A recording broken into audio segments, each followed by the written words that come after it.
الحمد لله رب العالمين الرحمن الرحيم مالك يوم الدين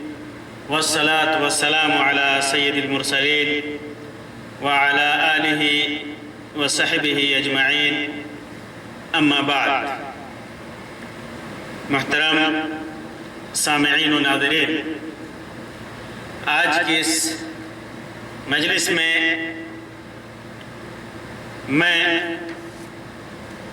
شیطان ابلیس کے سب سے قریبی شیطان کا ذکر کروں گا کہ ابلیس کو کون سا شیطان زیادہ محبوب ہوتا ہے. یہ معلوم ہے کہ شیطان ہمیشہ انسان کو گمراہ کرنے پر لگا رہتا ہے، اور ہر شیطان اپنی وسعت، اپنی طاقت کے مطابق انسان کو گمراہ کرتا ہے. ان میں سے ایک شیطان جو سب سے زیادہ قریبی ابلیس کا ہوتا ہے، اس کے سلسلے میں ایک روایت، وہ روایت امام مسلم نے اپنے صحیح کے اندر ذکر کیا ہے، اور اسے جابر رضی اللہ تعالیٰ عنہ سے روایت کیا ہے کہ اللہ کے رسول صلی اللہ علیہ وسلم نے ارشاد فرمایا کہ ابلیس ان الشیطان یضع عرشہ علی الماء، کہ ابلیس شیطان سمندر میں پانی کی سطح پر اپنا تخت حکمرانی بچھاتا ہے، اپنا تخت بچھاتا ہے جس پر بیٹھ کر کے شیطانوں پہ حکمرانی کرتا ہے. ثم یبعث سرایہ فی الناس، پھر لوگوں کو شر و فتنہ میں مبتلا کرنے کے لیے اپنی جماعتوں کو روانہ کرتا ہے، اپنی جماعتوں کو بھیجتا ہے. فَأَقْرَبُهُمْ عِنْدَهُ مَنْزِلَةً عَادَمُهُمْ عِنْدَهُ فِتْنَةً، تو جو لوگوں کو سب سے بڑھ کر گمراہی اور فتنے میں مبتلا کرتا ہے، لوگوں کے اندر سب سے زیادہ فتنوں کو ہوا دینے والا ہوتا ہے،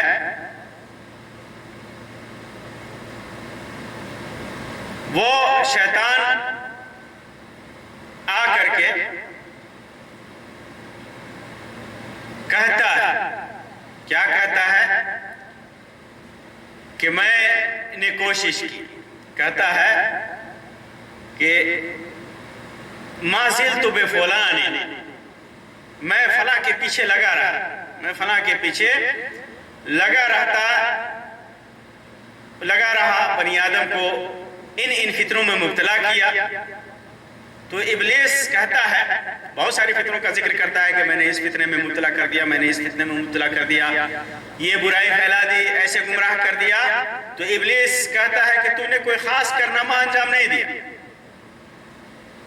کہتا ہے لا واللہ ما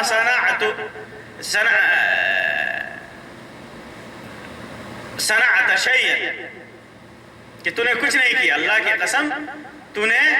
کچھ نہیں کیا. پھر ابلیس کے پاس ایک دوسرا شیطان آ کر کے اپنی کارگزاری بیان کرتے ہوئے کہتا ہے کہ میں بنی آدم کے پیچھے پڑا رہا حتیٰ کہ اس کے اور اس کی بیوی کے درمیان جدائی کو یقینی بنا کر ہی دم لیا. یعنی اس کے پیچھے پڑا رہا ما ترکتہ حتی فرقت بینہ و بین اہلہ، یہاں تک کہ اس کو اور اس کی بیوی کے درمیان طلاق دلوا دیا، پھوٹ ڈلوا دیا، جھگڑا کروا دیا، جس کا نتیجہ طلاق ہوتا ہے. تو کہتے ہیں کہ فَيُقَرِّبُهُ وَيُدْنِيهِ، شیطان اس کو قریب کرتا ہے، اور بعض روایتوں میں وَيَلْتَزِمُهُ، اس کو چمٹا لیتا ہے، گلے لگا لیتا ہے. وہ کہتا ہے يَقُولُ نَعْمْ أَنْتَ، ہاں تو نے بڑا اچھا کام کیا ہے، جو کارنامہ انجام دینا چاہیے حقیقت میں تو نے اس کو انجام دیا ہے، حقیقت میں انجام دیا ہے. تو یہ شیطان کو سارے ساری گمراہیوں سے، ساری فتنوں سے بہتر اور اچھا فتنہ میاں بیوی میں اختلاف کرا کر کے طلاق دلوانے کو یہ شیطان سمجھتا ہے، اور اس شیطان کو ابلیس اپنے سے قریب کرتا ہے اور اس سے زیادہ خوش ہوتا ہے جو شیطان انسان کے پیچھے لگا ہوا ہو اور اس کی بیوی کے درمیان تفریق کر دے اور دونوں کے درمیان طلاق کی نوبت آ جائے۔ یہ بڑے گناہوں میں سے ہے۔ اسی وجہ سے میاں بیوی کے درمیان اختلاف پیدا کرنا، طلاق دلانا، یہ بڑے گناہوں میں سے ہے، جرم عظیم ہے، بہت بڑا جرم ہے، بڑے گناہوں میں سے ہے، اور بلکہ یہ جادوگروں کی کاریگری میں سے، کارناموں میں سے ایک کارنامہ ہوتا ہے کہ وہ میاں بیوی کے درمیان فرق کراتے ہیں۔ کیا کہا کرتے تھے کچھ لوگ کہ سلیمان علیہ السلام کی طرف نسبت کرتے تھے کہ وہ ان کو جادو آتا تھا۔ تو جادو اللہ تبارک و تعالیٰ کے ہاں کفر ہے، تو اللہ تعالیٰ نے کہا کہ سلیمان نے کفر نہیں کیا، لیکن شیطان لوگوں پہ کو کفر کرنے پہ ابھارتا رہا، ان کو جادو سکھاتا رہا۔ یہ شیطان ان کو جادو سکھاتے تھے، کفر پر ابھارتے تھے، اور کہتے تھے کہ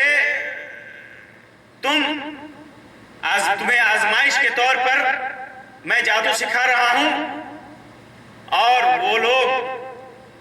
شیطان سے جادو سیکھتے تھے۔ ما یفرقون بہ بین المرء وزوجہ،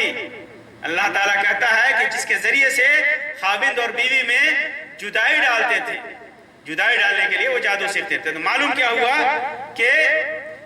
جادو کے قبیل سے بھی ہے انسان۔ جادو جس طرح کفر ہے، اسی طرح انسان بڑے گناہوں میں سے ہے، اسی طرح انسان کو اس کی اور بیوی کے درمیان تفریق ڈالنا، دونوں کے درمیان اختلاف پیدا کرنا، یہاں تک کہ طلاق کی نوبت آ جائے، یہ شیطانی اور جادوئی عمل ہے، بڑے گناہوں میں سے ہے۔ بہت سارے طریقہ ہیں بیوی اور شوہر کے درمیان اختلاف پیدا کرنے کے، بہت سارے طریقہ ہیں، جیسے چغل خوری کر کے، ایک کی بات دوسرے کو غلط طریقے پہ بتا کر کے، بری باتیں کر کے، بیوی کو شوہر کی بات، شوہر کو بیوی کی بات، اس میں مرد عورت سب شامل ہوتے ہیں۔ جو لوگ ایسا کرتے ہیں وہ شیطانی عمل کرتے ہیں، اور شیطان ان کے ذریعے سے میاں بیوی کے درمیان طلاق کی نوبت کو پہنچا دیتا ہے۔ اسی طرح میاں بیوی کی زندگی کو اجیرن کر دیا جاتا ہے، ان کے برائیوں کو ذکر کر کے یہاں تک کہ طلاق کی نوبت آ جاتی ہے۔ اسی طرح کوئی آدمی بیوی کو شوہر کے خلاف بھڑکاتا ہے، اور کوئی آدمی شوہر کو بیوی کے خلاف بھڑکاتا ہے، یہاں تک کہ طلاق کی نوبت آ جاتی ہے۔ اسی طرح جب آدمی دوسری شادی کرنے کا ارادہ کرتا ہے، تو جو دوسری عورت ہوتی ہے جس سے شادی کرنے والا ہوتا ہے، یا تو شادی سے پہلے یا شادی کے بعد وہ مطالبہ کرتی ہے کہ اپنی بیوی کو، پہلی بیوی کو طلاق دے دو، یہ بھی شیطانی عمل ہے، اور شیطان اس کے ذریعے سے وہ میاں بیوی کے درمیان اختلاف پیدا کرنا چاہتا ہے۔ اسی طرح اور بھی بہت ساری وجوہات ہیں۔ اسی طرح اگر 2 یا 3 عورتیں ہیں تو اپنے شوہر کو طلاق دلانے کے لیے شوہر کو عورت ابھارتی ہے، یہ بھی ایک شیطانی عمل ہے۔ تو جو آدمی ایسا عمل کرتا ہے، ایسا کام کرتا ہے، ایسی باتیں کرتا ہے جس سے میاں بیوی کے درمیان تفریق اور اختلاف ہو، وہ گویا شیطانی عمل کرتا ہے۔ اس وجہ سے آدمی کو اگر وہ شوہر ہے تو اپنی بیوی کے سلسلے میں، اور بیوی ہے تو شوہر کے سلسلے میں حسن ظن رکھنا چاہیے، اور ہمیشہ یہ کوشش ہونی چاہیے کہ اس کی وجہ سے اس کے شوہر کو یا اس کی بیوی کو کوئی پریشانی نہ ہو، کوئی تکلیف نہ ہو، یا کوئی ایسی بات نہ پیدا ہو جائے جس کی وجہ سے جھگڑا کی نوبت آئے، اور پھر طلاق کی